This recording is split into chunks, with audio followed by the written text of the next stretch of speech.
नगर news 24 प्रतिबिंब जनमानसांचे। नगर news 24च्या हाती आलेली आत्ताच्या घडीची मोठी बातमी। गुलमोहर रोडवर बन्सी महाराज मिठाईवाले धीरज जोशीवर प्राणघातक हल्ला। अहमदनगर शहरातील गुलमोहर रोड परिसरात असलेल्या किर्लोस्कर कॉलनीमध्ये दोन अज्ञात लोकांनी बन्सी महाराज मिठाईचे संचालक धीरज जोशी यांच्यावर प्राणघातक हल्ला केलाय। या हल्ल्यात धीरज जोशी हे गंभीर जखमी झाले असून हल्ल्याच्या ठिकाणी एक तलवार आणि गावठी पिस्टल सापडून आले आहेत। मात्र हा हल्ला कशामुळे झाला हे अद्याप कळले नसून तोपखाना पोलीस स्टेशनचे पोलीस घटनास्थळी दाखल झाले आहेत।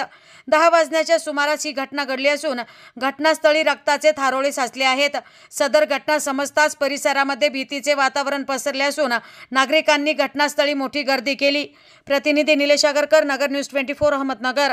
सेकंड हँड कार घेण्याचा विचार करताय तर मग नगर कार मॉलला आजच भेट द्या। विश्वासू डीलर, फायनान्सची सुविधा, आरटीओच्या प्रक्रिया अगदी सुलभरित्या। आपल्या कारचे स्वप्न साकारण्यासाठी आजच विजिट करा नगर कार मॉल, चेतना लॉन समोर, सावेडी, अहमदनगर। नवीन बातम्या आणि ताज्या घडामोडींसाठी आजच आपल्या चॅनलला सबस्क्राइब करा।